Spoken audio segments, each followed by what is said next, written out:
Hey, what is going on, NBA draft fans? My name is Corey Tulaba, and I am your host this week for the home and away episode on the No Ceilings NBA Draft podcast feed. You know how it goes on this podcast feed. We have one home, that's me. We have one away, a guest outside of the No Ceilings family. We have our guy, friend of the show, Dan Purcell, with us today. Dan, what's going on, man? Hey, Corey. Thanks for having me back. It's the best time of the year. It is the best time. We were talking off air a little bit. The longest and the shortest month, both at the same time, leading up to the draft.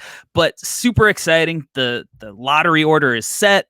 At this point, we have probably consumed a combined 1 million hours worth of film. And pretty soon we're going to get to take a nap, but not yet, because we still have a lot to talk about, a lot to break down, a lot to discuss. So let's get right into it. Victor Wembanyama.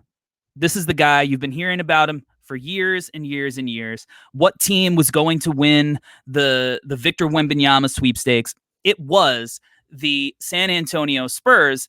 Now, I want to ask you, because you have worked within with an NBA team in the front office.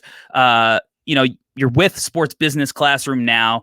For as long as you've been doing this, have you seen somebody like him or anything close to it? No, there's nothing like him. And LeBron is the closest type of quote unquote can't miss. I don't like using that term, but the guy who has the highest ceiling and is young. I mean, when LeBron was back in Ohio, I'm actually from Cleveland, and we actually went and saw him play. We scrimmaged against him. Like I've seen him up close and personal at 16 years old, and he could have played in the NBA then. And I think Wembanyama is almost the same thing, where if he was 16 or 7, he could probably play in the NBA just from his sheer size and skill set.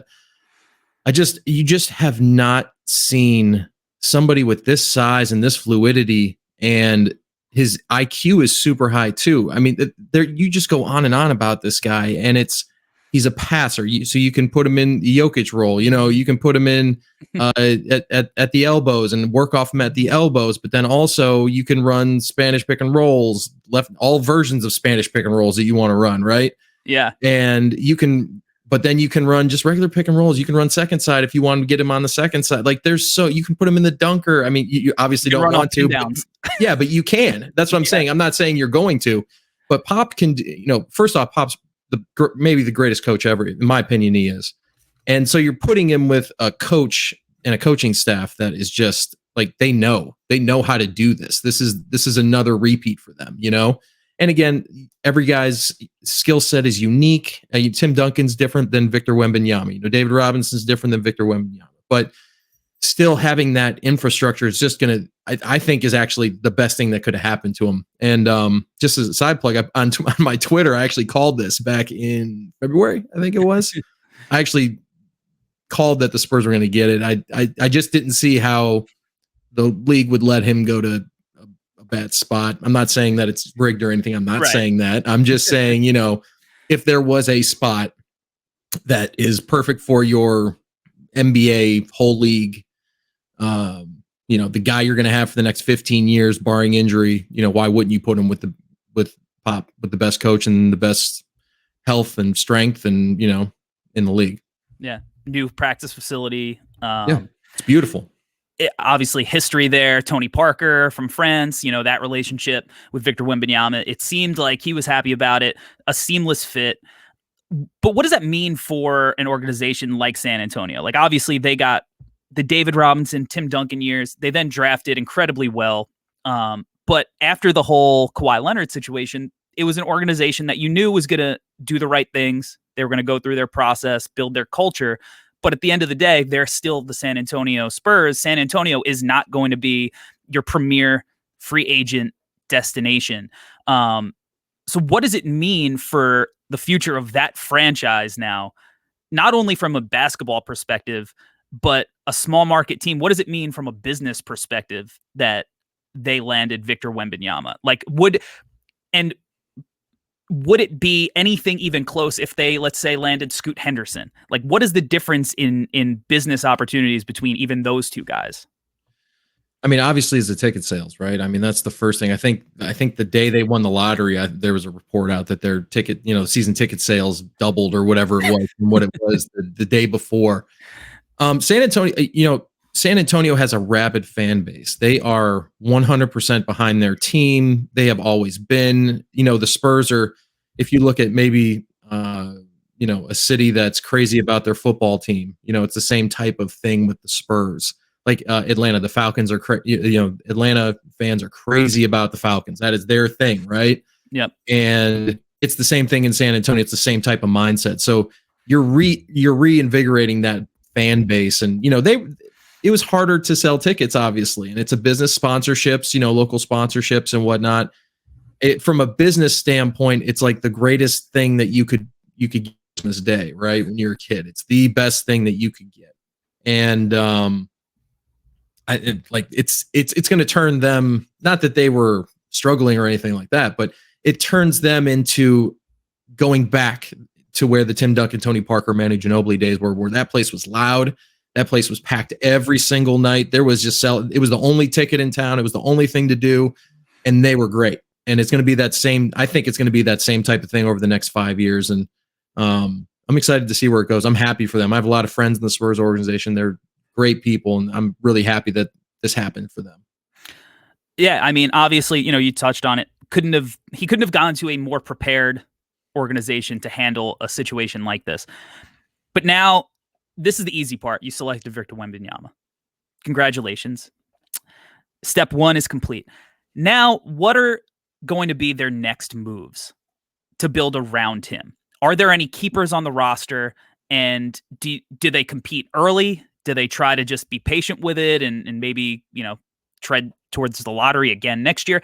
How would you approach the next steps to the Victor Wembanyama lottery? Yeah, before even I look at the roster or what our cap situation is, I need to make sure my plan for Victor is spot on.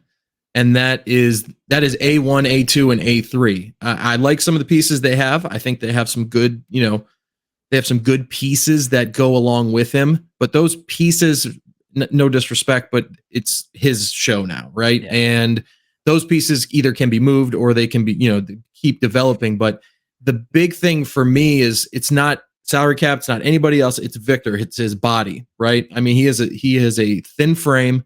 I'm not sure that he's going to be Anthony Davis. When we had Anthony Davis, it was get him. He had the shoulders and the frame to build out, right? You could get him strong. You look at him now and you look at him back then, you're like, whoa, this is a totally different guy, right? Mm-hmm. And I think it won't be the same type of thing for Victor. I think he's always going to be that kind of skinny, long, lengthy guy like Kevin Durant kind of. So if he can develop Kevin Durant type strength, I don't know if you're going to be in the lottery ever again, and that's, and I'm just being honest. I don't think with the pieces they have currently, and then you add him to the mix, I don't see them. I see them immediately contesting for a play-in game because he's that good. Now, will it take him time now, barring injury, obviously. And this is the whole thing, is making sure that we're doing everything we can to keep him healthy, keep him developing. Chip England is now in Oklahoma City, so you don't have that aspect. Not saying that you can't get it from another one of their assistants, because I think all their assistants are really, really good. And it's just a matter of what is his development today. Year one is, okay, we definitely need, we can probably play with the pieces we have. We have guys on rookie scale contracts. We have guys who are somewhat, fixed into their positions, and, and they're young vets. So we can at least rely on our young vets to help pull him a little bit. But from a team perspective, it's whatever we're doing has to do with his health, the way he gains weight, how he gains his weight, how his skills develop, how he does defensively, learning, how is he going to be on the 2-9? Obviously he's 7'4", 7'5". Yeah. So the 2-9 is probably not going to be a huge issue for him, but still it's something to adjust to, right? And I just think that I don't know if they'll be in the lottery again. It maybe year one. Okay, I'll give you year one. They might be the 8th seed or the 8th or 9th pick. Barring injury, you got to kind of progress it away from the precedent that LeBron had, right? Yeah. And so after year 2, it was just off to the races. It was just, we got to find guys that can play around him and whatnot. So I would love to sit here and say, hey, they need to make this trade, look for this guy in free agency. This is their cap. So I would love to sit here and say it, but honestly, I don't think it matters in year 1, especially. I don't know that. Obviously, it matters in the sense of you want to have guys around him that are pros. You want young guys with good attitudes. You don't want any of that volatility that comes with guys thinking they need to play more because they're losing, anything like that. So if you want to talk about character profile, sure. Then yeah, they need to get guys that are positive, that know how to work, that when he gets in a slump, that they're like, hey, young fella, maybe try this next time. Or maybe try this or try that. Those, to me, those are more valuable than having to worry about year 1, making the playoffs, doing this, having roles, everything. This dude's 18 years old. He's going to be around for at least 7 years. You're going to have him for at least 7, maybe 6 if things go awry. And if it's going really well and you're competing for championships and you're in San Antonio, odds are that you're probably going to stay. Odds are you're probably going to stay. And now you have a 12 to 14 year career. So this is not a rush job. And I think a lot of people on social media they like action and they like trades and honestly, I think with him, the more boring, the better. Like the more boring we are in media and social media and all that, the better we are because we're flying under the radar as much as we can. I mean, look at that. It's unbelievable. Yeah, he's an insane. It's unbelievable. And you see what I'm saying? Like nobody else matters to me except him. Where are we going with him, his body, people around him, who's his crew? How do we make him comfortable? Because it's a learning curve for the team as well when a new player comes in, especially of that stature. I mean, every night is going to be the first highlight on SportsCenter. So it's a matter of, managing that. And I know it's some of the purest basketball people listening right now are like, man, not even talking about basketball. It's because honestly, it doesn't matter. Look how good he is. He's already a top 30 player, top 35, hasn't even touched the floor yet. So everything around him needs to be perfect. The basketball will come. I would be confident in the staff in San Antonio 100%, and the medical people there are really good. I don't see an issue in terms of anything other than getting good dudes around him, making sure they know how to work. Excuse me. And, just getting his body right and for the future. I know it's kind of dull and boring, but I just think that dull and boring, dull and boring is the way to go here.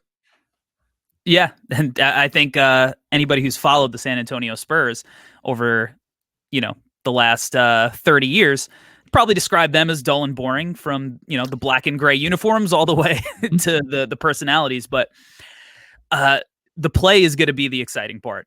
Everything else, it's obviously they have dull and boring down to a science to make dull and boring as exciting as it possibly can be.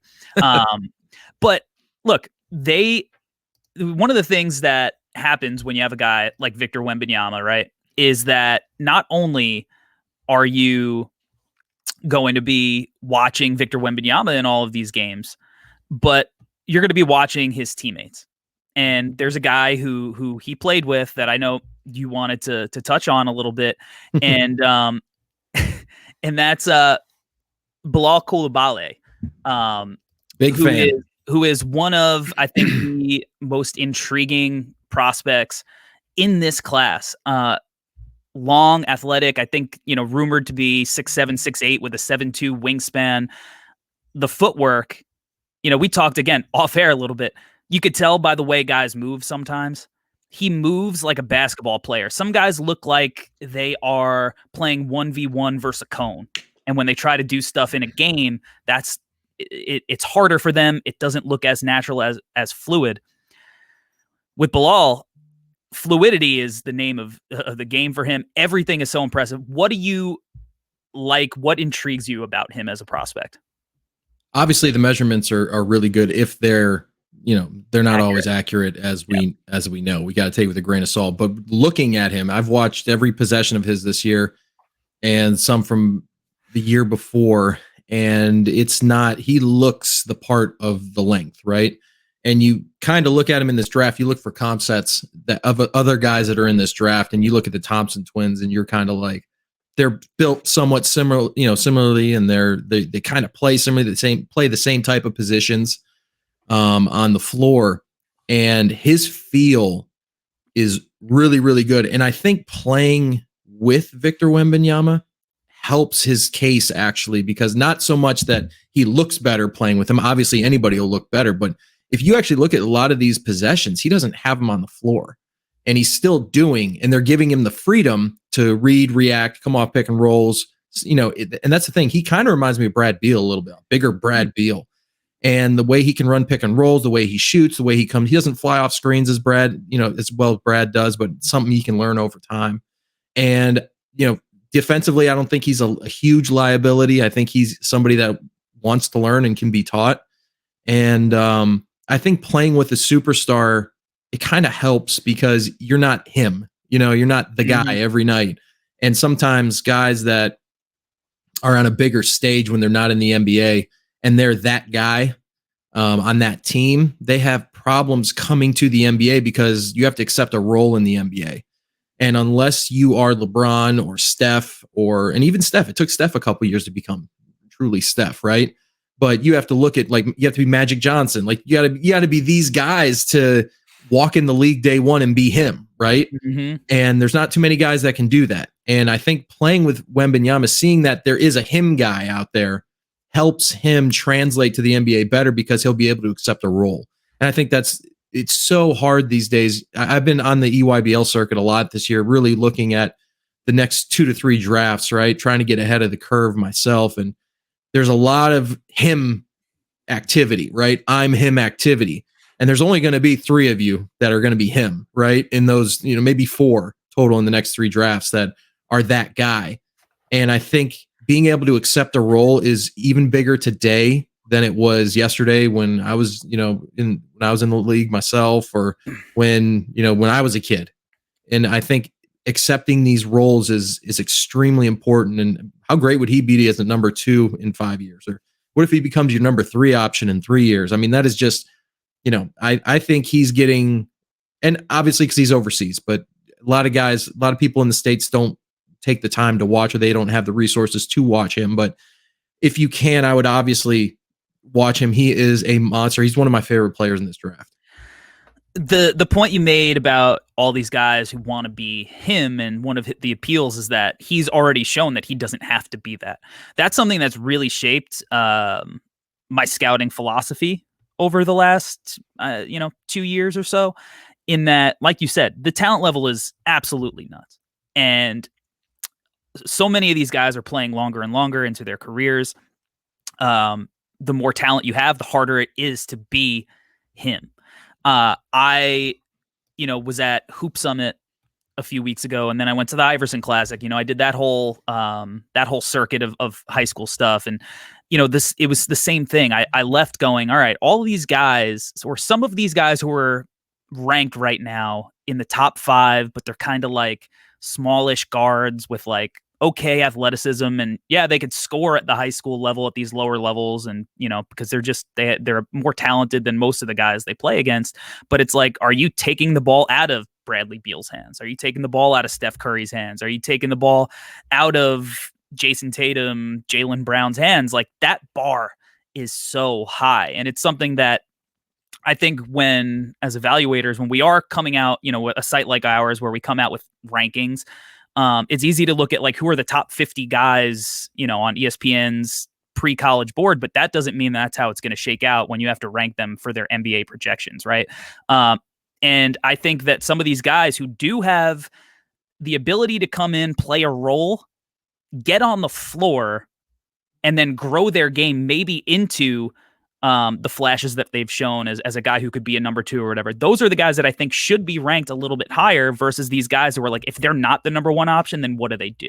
And I think Coulibaly kind of fits that to a T, with the measurables, with the potential, the youth, being able to play off of other guys. He's not without question marks, right? You want his shot to be, a little bit further along, or you're hoping that it progresses. But what he does, I mean, it wouldn't shock me if he went a lot higher than people were expecting on draft night. Am I off base there? No, I think I had him pegged at 12 to OKC. I don't think he's going to get there. I don't think his shot is that bad. His form's really good. I think he's just 7'2" or 7-foot wingspan. He's young. And that can be worked on. Once he starts playing against defenses, I think it'll get quicker, shorter. I think we'll see him really be a 40% 3-point shooter, if not a 44. Just looking at the list here, I don't think he's not going to get by OKC at 12. I don't think so. I think he's the perfect guy. If OKC can get him, I would not be surprised also if OKC traded up for him. I would not be surprised if they value guys like that.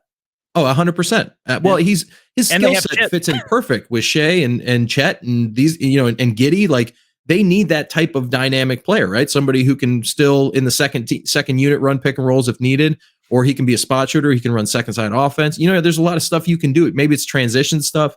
He gives them more versatility, and that's what OKC is all about, is versatility, right? Skill and versatility. I could see them trading with Washington at 8 if Washington has, if Ted has, Mr. Leonosis has said, we're going to compete. I hired a guy that wants to compete. So maybe 8 isn't in play for them, and that could be a good trade. Maybe Orlando. I don't think so, but Orlando or Detroit may want to get off 5 or 6. And the thing I love about Sam Presti is he is not scared. If his guy is there, he will pay what he needs to pay to get up. He did it last year. He's done it before. And I love that about him. He has confidence in his, he knows. He's like, yeah, I know this guy is for us. This is for us. So I'm going to pay what I think it's worth. Now, he's not going to overpay, but he's also like, he isn't afraid to put his foot down and say, this is the guy, and this is what we're going to hang our hat on. And I could see OKC, Toronto being very active trying to get someone like him. He would be great with OG and Scotty Barnes. He'd be great with them. And I think that's another team that he fits the Toronto profile of 6'8", 7'2", 7'3" wingspan, positionless, right? Like modern NBA player. Yeah. And don't count out New Orleans either. I think a lot of people are counting out New Orleans because the bad taste they had in their mouth to end the season, but they have a treasure trove of picks. This is not, I'm talking about teams that have capital to move up to this. You got to have something to get something, right? You got to have some value. And if I'm OKC or the Pelicans here, I am watching him very, very, very tightly. I think he's a perfect fit for both those teams. Toronto's great too. Not sure that Toronto has enough maybe to move up to where he might be, but I know 10's in play for sure. 8 might be in play. I wouldn't be surprised if 5 is in play. And if they really value him over maybe somebody like Anthony Black, which I don't see Anthony Black fitting extremely well at OKC, just because he kind of needs the ball. Yeah, it'd be overlap with Giddey and whatnot, and love his length. I'm a big fan of Anthony Black's, but then you have the Thompson twins. Cam Whitmore's probably sitting there, so maybe Cam Whitmore is that guy, but there's some development that has to happen there. Upside's great, but I don't think you need to go to 5 to get him, So is that, I don't know if Indiana is going to go after him. They could, but they have Mathurin. And so it's kind of, again, you're kind of duplicating those guys. And I've heard Indiana wants to move up for a different player. So it's, if I'm OKC or New Orleans or Toronto, I'm trying to get into either 10 or 8 if I can. Because I think he'll be there at 8. And if he's there at 8 and he's your guy, I would go get him. And you talk about Sam Presti, believing, not being afraid to pay up if he needs to get somewhere. He's also not afraid to just take a guy higher than the mocks are saying he should go. Josh Giddey was not on many mocks projected to go at 6th in his year, right? And I was in Brooklyn for that one, and the whole building was kind of shocked at that time. And also he was a guy from Australia. Not as many people that are casually going to the draft know who he is, but Sam Presti's not afraid to make a move like that as well. And I think Coulibaly's got all of the tools and skills to be a guy who is one of the surprises on draft night. And that's what we love about the draft, right? Like, we love that it's unpredictable. You might think that the draft order's set because you read 6 different mock drafts, but it doesn't matter. Doesn't matter. It's unpredictable. Let's talk about, I guess, the race for number 2. It's coming into the year, Scoot Henderson seemed locked into that spot, but we know unpredictability. Unless you're a Victor Wembanyama, you're never going to be locked into a spot. Brandon Miller came on. He was a guy that was ranked somewhere around the 15, 16 range coming into the year. He's played himself up 6'9", almost 40% shooter from three. But he obviously dealt with an off-court issue, conflicting reports about how he's interviewing. Who do you think the guy at 2 is going to be?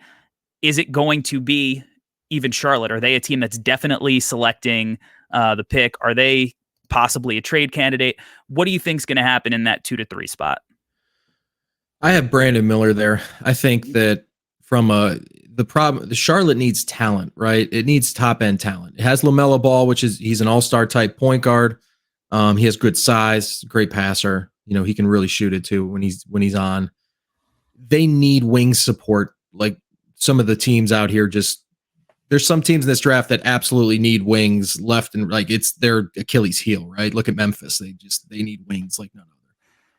And I think depending on what the off the court stuff comes down to, I've heard stories about the gun and all that stuff. And I've heard from multiple people kind of the same consistent story. It's not a good position to be in, but at the same time what was your role, right? What was your role in this? And I think there are going to be some questions just in general, is he going to be mature enough to handle the league?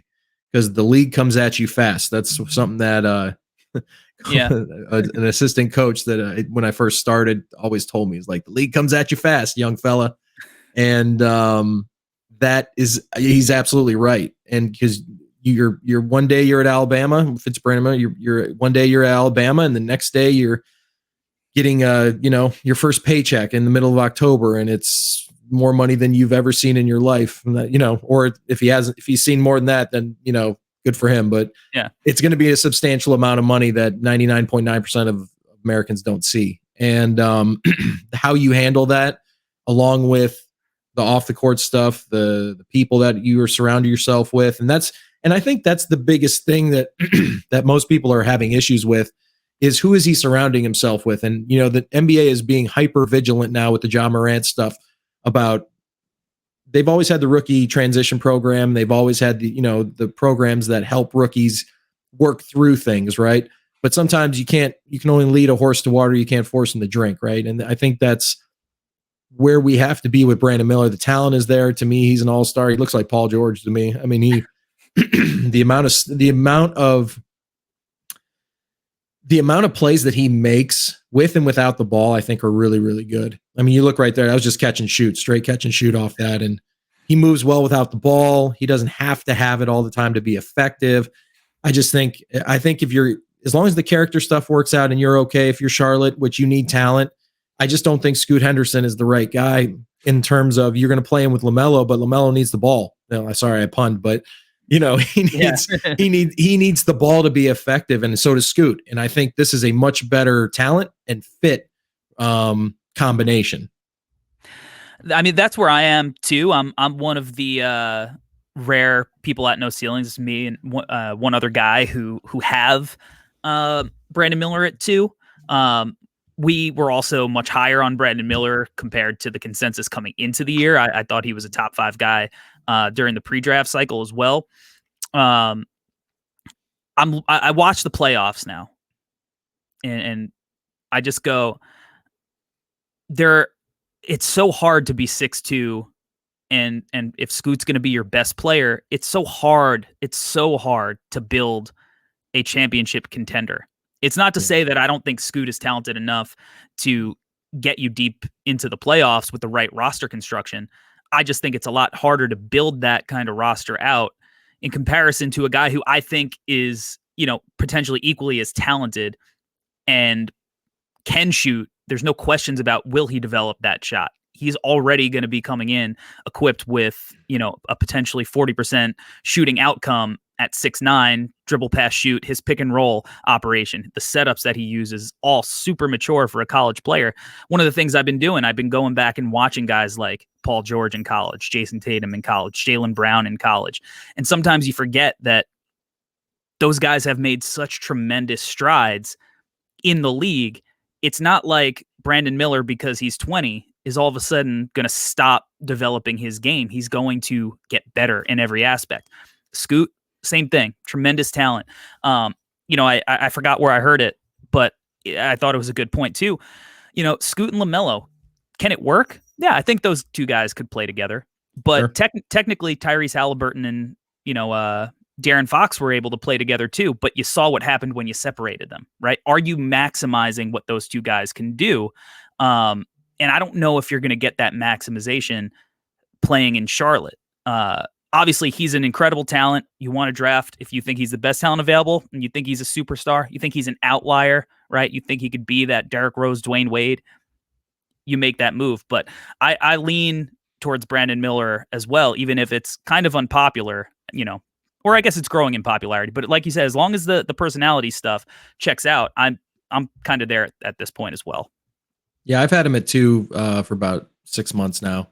I think that I was I like to think I'm ahead of the curve sometimes, right? Yeah. Maybe I got lucky on this one. I think I might have got lucky, but I think from him, I think everything you said is absolutely right. How many teams have been in the finals or the conference championship, right? Yeah. That have their best player is a 6'2", ball dominant, shooting dominant, rim dominant, rim shot dominant player. And the big reason is because length. Let's break down what happens in the playoffs, right? The game slows down. Guys are more involved. Whereas, if it's game 42 in Minnesota, probably not as involved defensively on all your assignments. It's human nature, right? It's just human nature. Guys are locked in a lot more. They play you 7 times in a series. They know what you're going to do. And so all of your angles and all your levels, the 3 levels of scoring, they shrink. It goes from here and now it's here. And that little bit over the X amount of possessions that every team is playing, it really affects smaller players because they can't get into. It's going to take them more attempts. Just a math equation, right? It just takes more attempts to get to your points. But the thing is, those extra attempts that you're missing, if you're not offensive rebounding them, which majority of them you're not, because they're either long shots or short shots or they're bad shots in terms of what a good playoff shot is, then you're going to lose in the first round, second round at the best, because the other teams know that if we keep just contesting you with our length at the rim and we keep bumping you and we keep taking away your driving lanes and we're at the nail all the time. And you have to remember that these are NBA players that are locked in, and some of these guys are 8-year vets and they know what's up, and it's a lot. I don't want to say it's easier because it's not easier at all. It's not easy at all, but you have a better percentage chance to score more points if you're a longer athletic guy who can either catch and shoot, create his own shot, but create his own shot in pockets. It's not where, hey, I got the ball over here, I'm going for it. Or, hey, I got the ball over here, I'm going for it. It's, I know where my spots are, and if I don't get my spot, I'm off of it, trying to get the next guy to his spot. Yeah. And I think that's the biggest things a lot of people overlook. Like, Scoot is an absolute monster. Like, I'm not trying to take anything away from him. He's a monster. He is so good. And the things he does on the court are crazy talent. I just don't know if he's Monte Ellis at the end of the day, or is he going to be Allen Iverson? I don't know. You know what I mean? Like, is he Derrick Rose? Is he? I don't know. Because right now, I mean, to me, if we're going to talk about Scoot real quick, like I'm worried he's Monte Ellis. And again, Monte Ellis was a good player. Nobody can say that Monte Ellis was not a very, very good player, right? Was a very good player, but he was not the guy that won you championships. And that's not a knock on him. It's just how the league went. Yeah, clearly. I mean, it was pretty easy for the Warriors to move off of him and open up that opportunity for Steph there, right? I probably have a little bit more faith in Scoot to not be Monte, but at the same time, I I just think that the skills that he offers are just not quite as valuable. And this version of the NBA is what Brandon Miller offers. I think I saw a stat somebody posted on Twitter a week ago, like 80% of the playoff wins come from the teams that shoot better from the 3-point line. Which obviously, like you said, it's a math equation, right? Like that makes sense. Big math equation. Three it's worth way more than 2. Now, obviously, if you have a guy like Scoot, I don't think he's helpless from the 3-point line. I think he's got potential to be a good shooter. That pull-up ability, that's great in end-of-clock situations. And when the game slows down, you need to just get a clean look off. His passing, his playmaking is going to get other guys looks from 3 off his dribble penetration. It's a really hard archetype to build your team around for me at this point. Like that shot that we just saw, the one he hit over Victor Wembanyama. Yeah, that step back. How many times are you going to be able to hit in a row effective? To me, and I'm not knocking on it because, excuse me, he's a super talented guy. Like like you said, he could be Derrick Rose, but I'm worried that his results are going to be like Monta Ellis. I'm just worried that his results are going to be that way, right? A guy who's he needs the ball in his hands to be effective. He hits it from the mid-range, tries to get to the rim. He's going to be on every mixtape. He's going to be on dunking on guys. He's going to be, making these step backs. And then I'm going to look at this, at the end of the year, and he's going to shoot 32% from 3, 33, maybe. He's going to shoot. His splits are probably going to be below league average. His usage rate is going to be higher than the league average. And I just, from trying to be constructive with my team, I'm not sure that translates to me being a deep playoff team or winning the finals. Now, if my goal is not to win the finals and my goal is I just want to be in the playoffs, absolutely he's a home run. I think he's going to be in the playoffs every single year. I think the problem is they're going to start talking about him. He can't get out of the second round. Can't get out, finally got to the conference finals. They lost in 5. You know what I mean? Like, I'm worried that that's what it is. And to me, I'm with you 100% on where I measure their talent to be. I worry about right now, Game 7, Eastern Conference Finals. Where are you at? How are you helping this game where we need to win? You know what I mean? Like, maybe you are in this situation where you're the Celtics and you came back from 3-0 and this is the game. Like, we don't have time to mess around and try to hit fancy step backs and try to dunk on everybody, because it's not realistic. In the actual NBA Finals and the Eastern Conference and Western Conference Finals, it is not realistic unless you are LeBron James or you are, Damian Lillard, to be able to do everything you want or Steph Curry to, Steph. And think about Steph. He's just elite at making tough shots. Like, he's elite at making tough shots. So literally the greatest ever, maybe. The greatest ever. So he's 6'2", 6'3". So he's Scoot size in height, obviously not in his, his broad shoulders and his, how strong he is, but you have to create so much space when you're that small in terms of the NBA to be super effective. And then you got to hit tough shots. Like Clay is 6'6", 6'7". It's not as tough a shot for him than it is for Steph, because at 6'2", 6'3", those 3 inches are the world in the NBA. That's the difference between great and good. That's literally the difference. So I like Scoot. I'm not saying he's not going to be a great player. I think he will be, but I think he's going to go down in history as the guy who was this amazing talent. He's going to be on every mixtape. He's going to be on every highlight reel. Scoot Henderson dunked on another big, but at the end of the day, oh yeah, by the way, they lost 70 or, they lost 99-91. Yeah. We, in one of our last mock drafts, we actually had Scoot going 4. Do you think possible? Do you think it's possible? 100%. That's it's just where it falls, right? I think let's assume that Brandon Miller goes 2, right? Let's say he goes to Charlotte 2. I think it's a good pick. Mitch Kupchak is known for picking guys that fill his team. If it's right in front of him, he's a smart guy. Mitch is a smart guy. Like, he's going to pick the guy that fits his team. And if it's an even talent thing, whereas their talent is the same, then we know that he's going to take Brandon Miller with the size and the athleticism and the shot, with the shot making skills. So, it depends on what Portland does here. Obviously, I think 3's in play. I said that on my Twitter. If you guys, if anybody follows me that listens, Portland is in play. It sounds as if they're going the Damian Lillard way, which is the way I would go too, because he's amazing, right? And he's probably has 2 elite years left, and we might as well just go for it now and see how it goes, right? Yep. And so with this 3 pick, you have to think about, is that Brad Beal? I've been on this a lot. Where does Washington go? And that's why I was talking about Washington earlier, because if they choose to go the Brad Beal way, like Portland did with the Damian Lillard way, then obviously they're going to probably trade out of 8, and there's going to be somebody that wants to swoop in and probably get Bilal, or maybe they think that Jarris Walker's their guy and they need to get above, Utah at 9 or whatever that is, right? And so things can go in a very weird way here, because who are the teams that are going to trade up for it?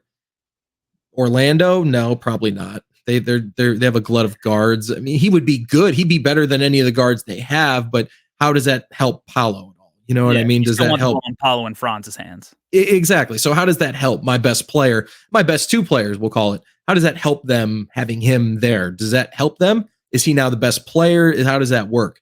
Mm-hmm. Houston, I don't think they need to trade up, but if they did, is that really a great fit with the guys they have right now? Now it adds more talent, and I think it can work. I think it can work in Houston. It's just a matter of they're going to have to get role players from now on for the next 3-4 years until, the rookies they have start, coming up on their rookie extensions. Because he could fit there. It's just a matter of, with all the guards they have and all the ball dominant guards they have, is that really going to work? Detroit at 5 is interesting. They missed out on the Victor Wembanyama sweepstakes. They missed out on Brandon Miller. Brandon Miller is the perfect fit for them, in my opinion. Yep. Like I said, there's a lot of teams that he fits really, really well. So is Detroit one of those teams? Is Detroit, do they have enough? I don't know if they have enough capital that they want to get rid of, or they're willing to part with to get 2-3. But if they do, you have to think it's Scoot Henderson that they're going after. But the problem is, with the picks they've had in the past with Jaden Ivey and who's the point guard? Hayes or Cade? Yeah, Cade. Sorry, yeah. Cade. With him and Cade, like, Cade's my future, and that for me Cade is a true point guard, and he's huge. He is a huge true point guard, and he's a guy that really get downhill and finish. And I don't see a great fit there, right? So I don't know if Detroit's really a candidate. And not to mention, the front court spacing they have is just terrible, awful. They need Brandon Miller. That's really what they need, is Brandon Miller. That's really what they need. So you're sitting here going, what team would really benefit from Scoot Henderson being their guy? Because in my opinion, if he's not the guy, he's going to struggle. And not struggle in a way that, he's not going to be a good NBA player, but a struggle in the way that if he's the number 3 pick, you expect him. 3rd picks in the draft historically are guys who become all-stars, right? Yep. So you're looking for an all-star caliber guy. And I just don't know. I mean, Utah would be a solid fit, I think. Washington be a solid fit if these guys want to trade up. Does Washington really want to trade up for Scoot? I don't think that. But if they're keeping Beal, and so that's why have to trade up. That's going to pique somebody. And that's the thing. That's what I'm trying. And it's not so much that he's not a great talent. It's so much that it might be just the way he plays and the circumstance that this draft is in with the roster compositions of the teams that are in the lottery. Orlando has the most ammo. Let's put it straight. Orlando in this draft has the most ammo locally to move up and get him. But why would you? Yeah. Why? That's what it is. He's a guy that I think you could build a successful team around him, but you have to build the team around him. He's much harder to complement the way your roster is already constructed. So it's hard. It's hard. He is a hell of a talent, but it's unbelievable. The way the draft works is right now we're at the dealership and all the cars look great. They're shiny. There's no miles on them. They're as valuable as the sticker price. But as soon as we buy that car and we drive it off the lot, well, now now we'll see what the real value is going to be going forward, right? And we see it year after year. The value that we perceive them in the pre-draft process is not that value necessarily once the games start, because now you see how they fit. Now they're actually in a team context. We're not just making educated guesses. We actually see it. So it's going to be interesting to see how it plays out, because, I think for basically any of these prospects, there are an incredible range of outcomes. And like we said, there are some guys who just fit the modern NBA, and some guys who maybe would have been better 10, 15 years ago. Let's talk about some other guys that I think people are high on, have a lot of hype. Their games were also a little bit harder to watch. Let's talk about the Thompson twins. It's really hard to have a conversation about them on the internet in a fair way. Is anything fair on the internet? I don't think it's ever fair. You're probably right about that. Clearly talented guys, some of the best athletes that you'll see in a draft, but have some real holes. So how do you feel about the Thompson twins? Which one do you favor? And what do you think their draft range could be? They're 4 or 5 on a lot of mocks. Can either of them slip to that 10 range? I think both of them have a shot at slipping. It's tough. I probably take Amen over Asur for right now. And if I'm saying his name wrong, I apologize. I'm awful with names, but I would probably take him over. I mean, it's like neck and neck. They're super talented. Let's start with the good stuff, right? They are athletic. They have really good handles for having such long wingspans. They're explosive. They can make reads in small spaces for the most part.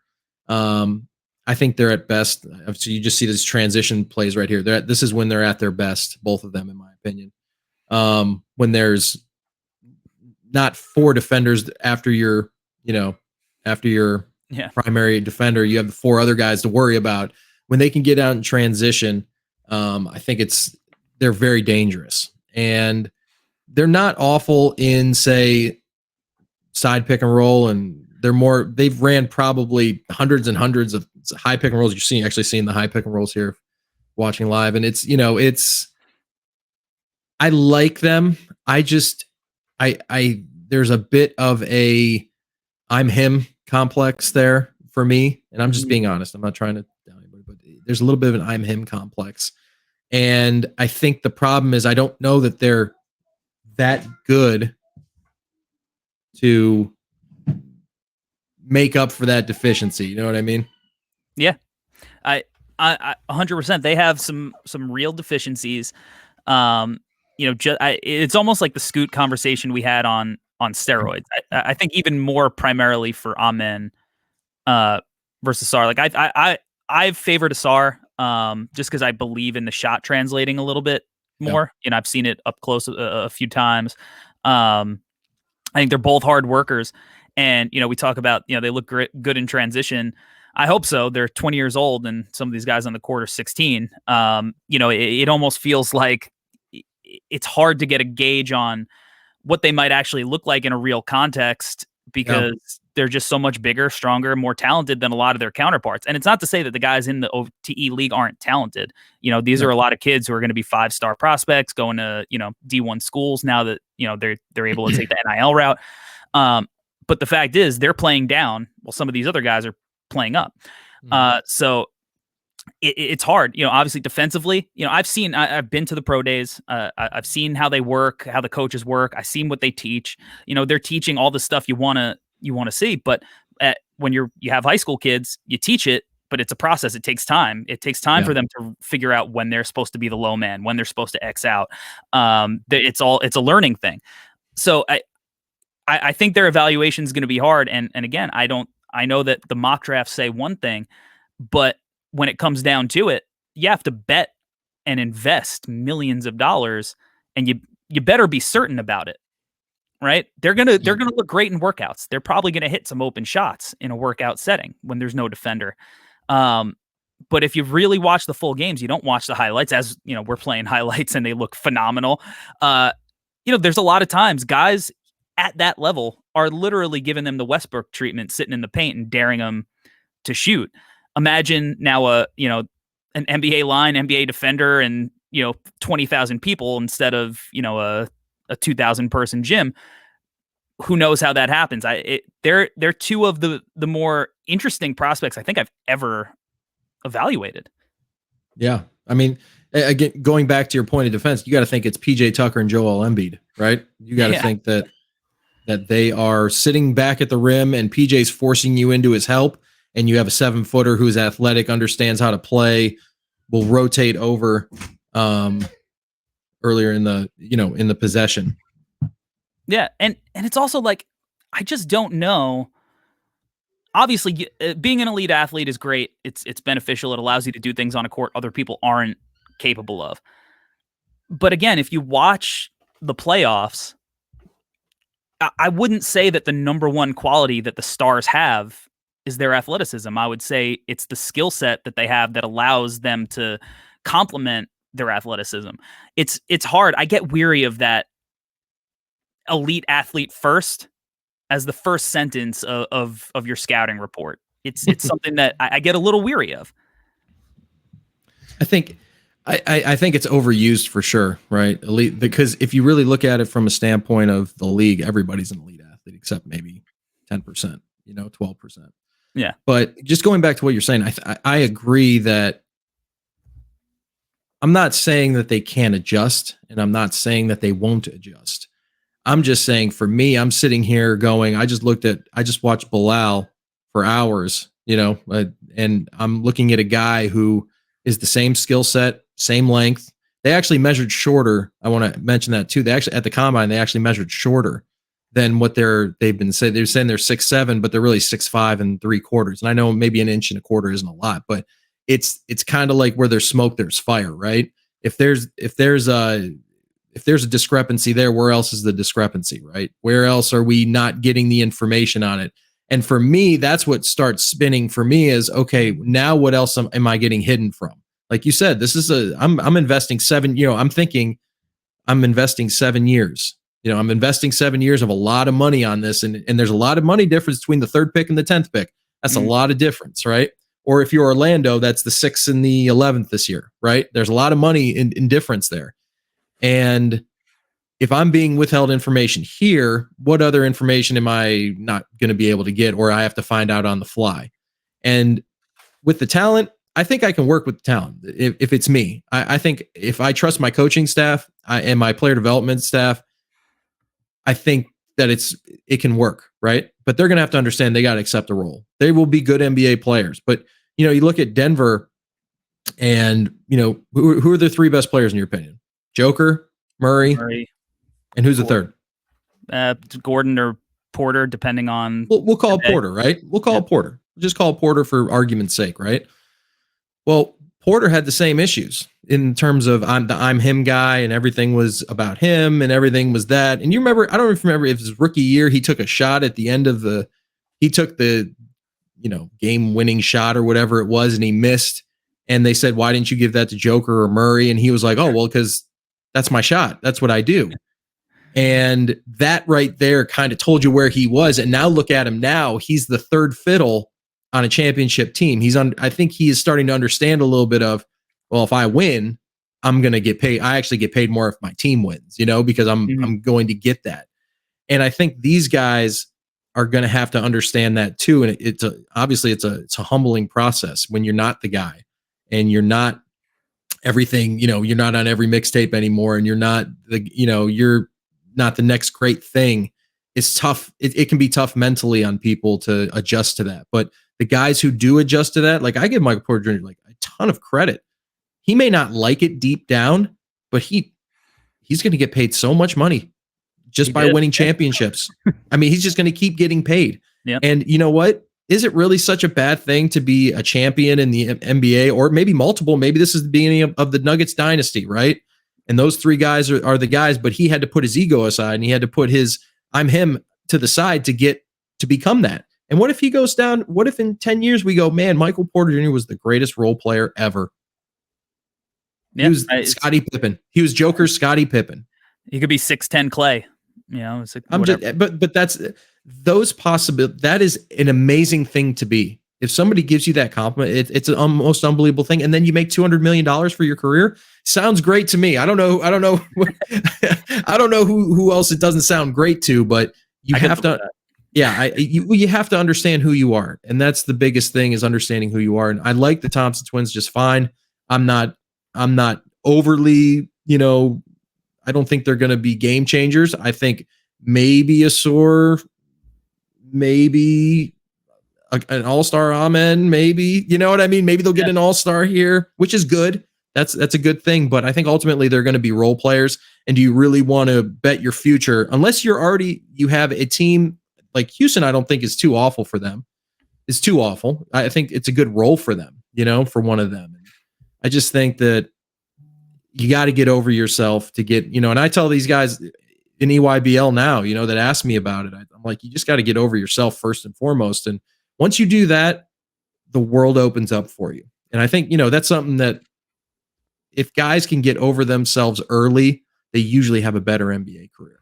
Yeah. And being around them, I do think they have the right mentality to figure it out. But I think it's going to be more of a process than some people think it's going to be. Even in Houston, who, I think that either one of them next to, a dynamic guard like a Jalen Green, I mean, that would be showtime, right? That's going to be a lot of fun. But I do question what's Amen Thompson going to do when Jalen Green has the ball in his hands? How is he going to contribute on the offensive side of the ball? Is he going to learn, how to appropriately time 45 cuts he can. It's just going to be, I think, a process.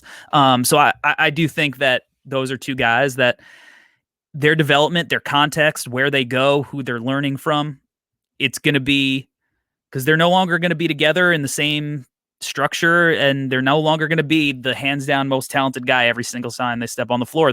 How are they going to handle that adversity? It's going to be interesting. Are there any other guys who you think maybe aren't getting love? Maybe they're lottery guys, maybe they're back end of the lottery, maybe they're in the 20s, that you think people should be talking about more? I mean, I think people are talking about him, but Jarris Walker is a good name.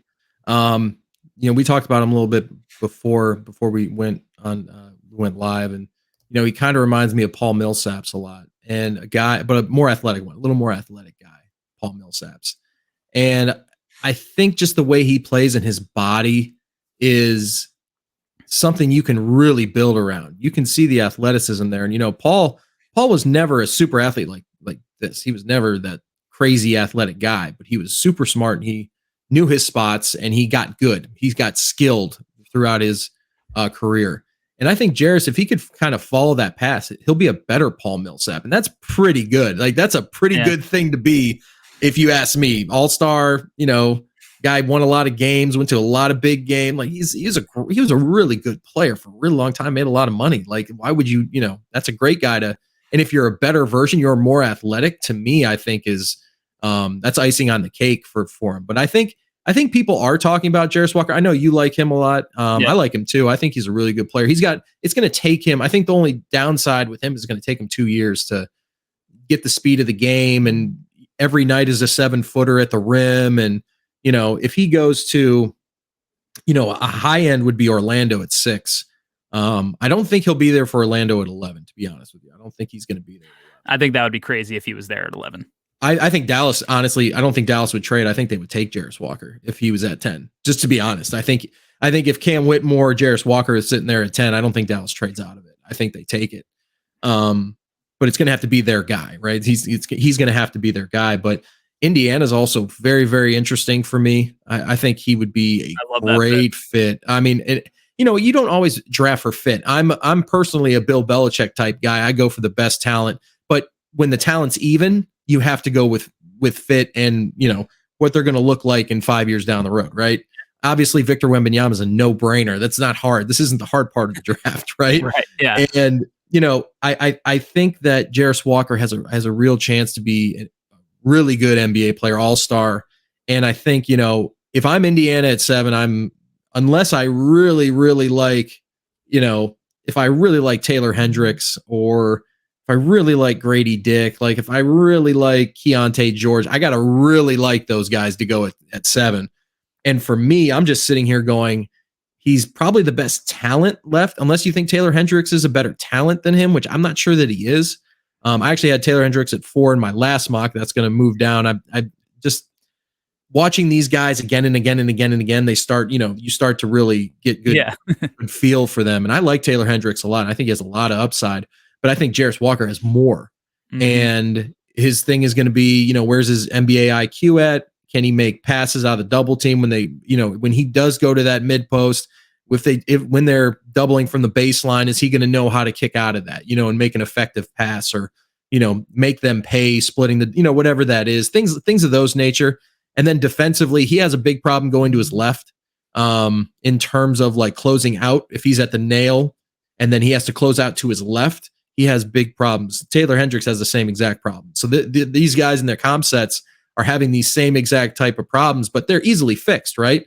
Mm-hmm. Not I shouldn't say easily fixed, but through repetition and through, and be coachable. As long as he's coachable about it, like, I think he's a great talent. He can, to me, I remember the first time I saw him live this past year, I was like, this dude is literally Paul Millsap's. Like, this is the guy that I'd go to war with Paul Millsap every day of the week.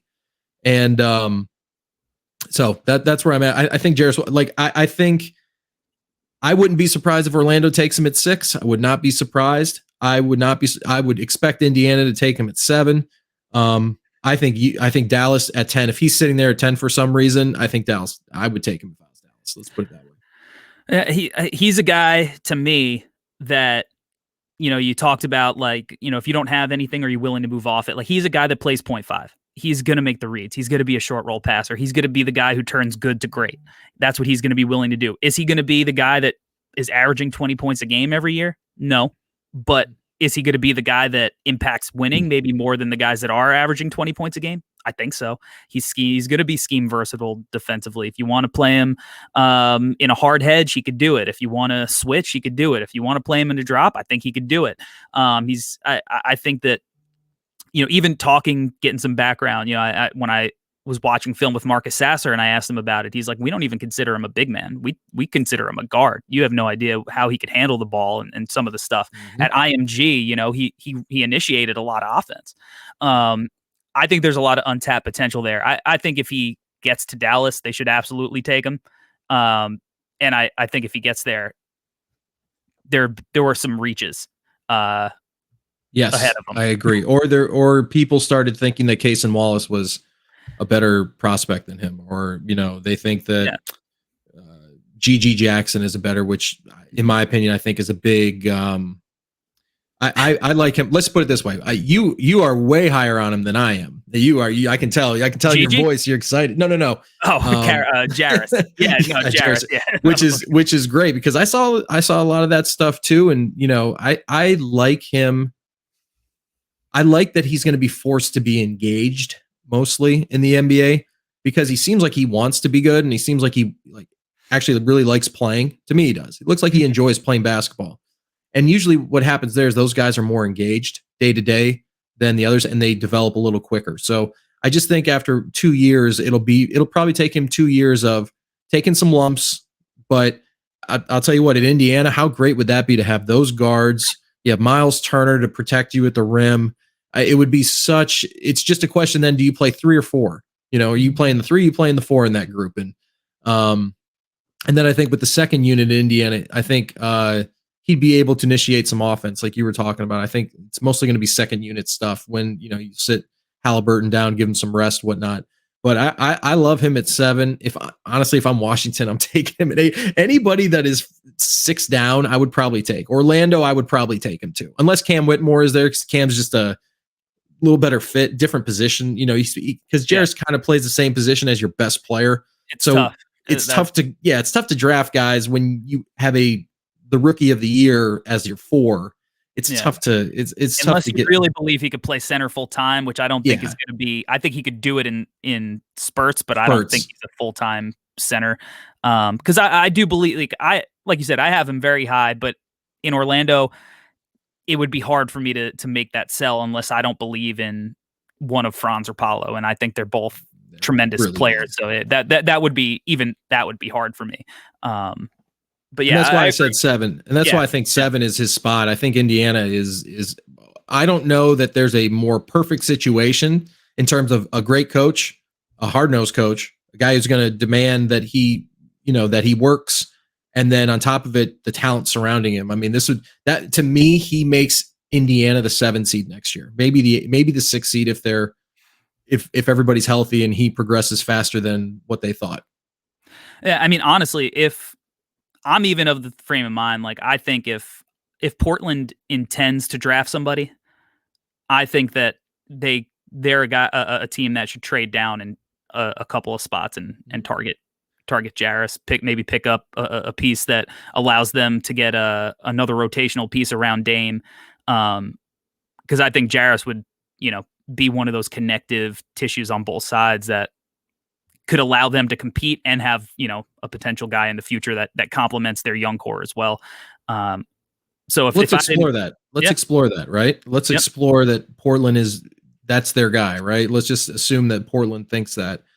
Just looking at so we know he's probably not getting at 7. You're risking losing him if you're 7, if you're at 8, right? Yeah. So you have to get, and Indiana probably isn't trading up for Scoot Henderson. They have Tyrese Halliburton, who I think is a better NBA type player. Mm-hmm. So you have Detroit at 5. That's really your target then. Does Detroit want to move up to get Scoot Henderson or Amen Thompson or Cam Whitmore? That's really your question, or Asur Thompson or Taylor Hendrick. I'm just throwing names out there, like whoever they're targeting. I'm not sure that Detroit is going to be jumping up and down when they can just get Cam Whitmore at 5 and they don't have to do anything. You know what I mean? Like they just literally get the best player at that point. You're going to have to incentivize them to move up almost. I know it sounds weird, right? Move up and you have to incentivize other people. Like Portland might have to incentivize them a little bit with something, because at the end of the day, like if I can get Cam Whitmore at 5, unless Houston wants to take him, which Houston might take him. That's always a risk, but it's going to be hard for Portland to move down and get value unless they're giving something else, in my opinion. Like there has to be something of value that is being received by Orlando, Indiana, Washington, in forms of a player, in my opinion. That is that Jeremy Grant? Like, is that the guy you really want to get off of for that pick? You know what I'm saying? Like those are the types of things that I start thinking about. Yeah, I mean it's hard. A lot of these teams at the top too. If you're Portland, you're trying to get an extra piece and move down a little bit. A lot of these teams don't necessarily have that piece that makes that move down even worthwhile, or at least a piece that the team would be willing to part with. It would definitely be hard. It would, but that's why they get paid the big bucks, right? Well, that's kind of you just go through these case by case scenarios. Like we both think Jarris Walker is we'll call it top 7 player in this draft, right? Is that agreeable? He's top 7. So if you're Portland, I can only go as far as Indiana at 7. Indiana also has 2 firsts at the end of, or 2 picks at the end of the first round. I'm sorry. Yep. So they also have some stuff that if they wanted to trade up, they have some more capital that they can push forward. They have future picks as well. So they have a little bit if they wanted to at 3, but the problem is who is the guy? What's the team that wants Scoot between Houston, Detroit, Orlando, Indiana, Washington? Who is it? It would have to be Houston or Detroit, probably. Would have to be, right? But then you count Detroit out immediately. They already have franchise point guard and a 2 in Jaden Ivey. Yeah, that leaves Houston. So now you're going to have to pay. Are you going to get as much for Houston in 1 spot as you would Indiana move up 4 spots? Yeah, I don't even know if Houston has a player that you would trade for and say they're going to help us next year as we move down. And that's the problem with Portland right now. I feel kind of bad. Like usually when you have the 3rd pick, you're like, yeah, we got the 3rd pick. All right, cool. Like we're gonna get a dude, right? But you can't draft Scoot Henderson. You can't. You have Damian Lillard. Like, why would you? It does not make any. I mean, great mentor. He's going to be great for Scoot from the stand. Like, hey, we're going to work today. Great around. Like, he would probably make Scoot into a better pro than anybody else. But the problem is, where's he going to play? You're going to play the number 3 pick in the G League? You're not going to do that. No, so what? He plays. So you trade Anthony Simons, and then you put him in the Anthony Simons role, but he's not really that. He's not. You know what I mean? Like, you're trying to get away from the small backcourt thing. You're trying to move away from it. And I get it. Scoot is built like a linebacker. He's got a 6'9" wingspan. He's not as small as he might actually appear, but he's still a small guard. You know, it is what it is. So sorry, just to go into a case study for everybody that's still listening. Like, there's a case study there that how there's going to have to be someone that values that 3rd pick in Scoot Henderson. If he's there. Now, if it's Brandon Miller, I will say if Charlotte picks Scoot Henderson, which they could, he's a great player, and Brandon Miller there is 3, it is open market all of a sudden. Like, we are going to get, it is going to move so fast for Portland.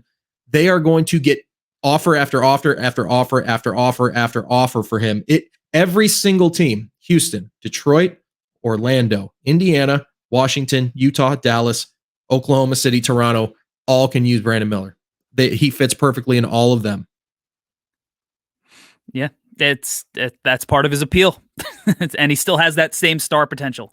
That would be an interesting position for Portland, and in that case, you might just want to take him, because he fits there too. Why not? Well, it just depends on what you're getting in return. I mean, we could sit here for another podcast probably and just go over that scenario, right? Yeah. So we won't kill everybody with that, but just start thinking about this. This is how things progress, and it will move fast. I will tell you right now, Portland will have a couple deals already lined up. If this happens, this may happen, but as soon as Scoot happens, if it happens at 2, which I don't think it will, but if it does, changes the whole draft. Portland is now in the most, they go from having one of the worst positions to be in to the absolute best. Yeah. Minus the Spurs. And it's with that little preface. All right. Before we get you out of here, let's give one potential sleeper that you think probably going to be end of first round, maybe the second round, and maybe not a sleeper like, oh, this guy's going to be an all-star, but like, I think this guy is going to be a great value get. He could help a team, in his first couple years in the league. We're trying to identify who's going to actually be an NBA player here. Sure. Not popular, what I'm going to say. I think a lot of people are going to go, I actually think Adam Flagler is a solid name for a guy who can play in the NBA for 8 to 10 years as a 3rd point guard. He will not. I think a lot of times when I talk about guys and I talk about they're good and they're bad, people are like, oh, well, he's the first pick in the draft or what. No. I'm just saying he will be a journeyman point guard, but he has the ability because he can make shots and he can run teams and he's a good person and he works hard, that he's going to be able, teams are going to pick him up on the sheer fact of, hey, this kid helps our culture. He's cheap. He will be more of a cheap player. And I think that the way he plays and who he is and the fact that he can make shots enough, I think makes him a guy that you can rely on in situations. And again, he's not going to be your backup point. He's not going to be Tyus Jones. You know what I mean? He's not going to be that guy, but he's your 3rd point guard, sometimes second, it maybe, and especially teams that, if you think back to like when Memphis had Mike Conley and he would always get hurt, they always had to have a 3rd point guard on the men, right? They always had to have a 3rd point guard regardless. He's that type of guy for me. And he creates enough space in pick and rolls. He makes most of the right decisions. I think, as long as his wrist, he had a wrist injury as well, but as long as his wrist is okay, which I think it's fine. But I just think that he makes players around him better. And I think he's a guy that you can really sit on and say, you know what, he can play. And I don't know if you've watched Adam Flagler much, but if you watch him just in this stuff right here, you can see him against, it's Norfolk State. So it's not like they're playing, Kansas, but you go back and watch the games against, he does a good job. And I think he has enough size, he has enough athleticism, and he makes enough shots, and he doesn't mess up. He doesn't mess the play. He doesn't muck it up, right? He doesn't turn the ball over. He doesn't get got, he's not too tight. The spacing is good. You know what I mean? I think that at the next level, he's a guy that can, carve out a career, probably G League and NBA, but he is an NBA player and he'll be able to, make his small mark on it. I would have took him in the second round last year.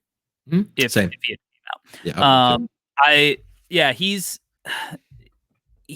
going to be able to play on or off the ball. He doesn't need the ball in his hands. I think that right away, if you're talking about a second round guy, that's probably a pretty good starting point. Is can this guy complement the stars that we already have? He's an intelligent player.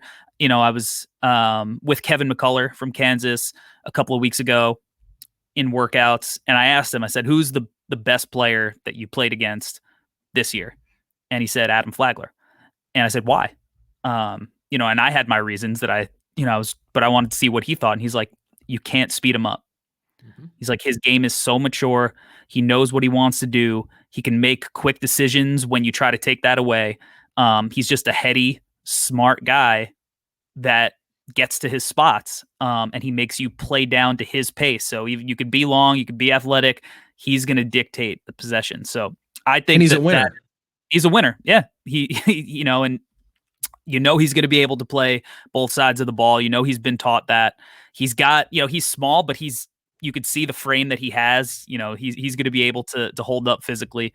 I think that is a great call out. Adam Flagler's a guy that people should have on their radars, and I think he's a guy that you're going to see definitely spend some time in the G League, but it wouldn't shock me if he's a rotation guy at some point during his career. All right. This was a lot of fun. I love every time we get to do this because I think your insight as somebody who's both worked in the league and has had scouting responsibilities is incredibly valuable to our listeners, our subscribers on the YouTube channel. So I appreciate you coming on, chopping it up. The floor is now yours to plug away anything that you have for us. Well, thanks as always for having me on. I mean, it's so much fun. I love what you guys are doing. You guys put in a lot of hours, and you guys, I know you do, and you're on the road and you're talking to guys, and it's a lot of work from somebody who's done it, and it's a lot of work. And I appreciate that you guys do it at the level that you do it with the enthusiasm and the thoroughness that you guys do. So I appreciate you guys even letting me come on and talk to you guys. I think it's Thank great. you. Sports Business Classroom, obviously, it's the flagship program over at NBA Summer League, other than Summer League itself. It's for young professionals that are trying to break into the NBA, WNBA, college, whatever that is.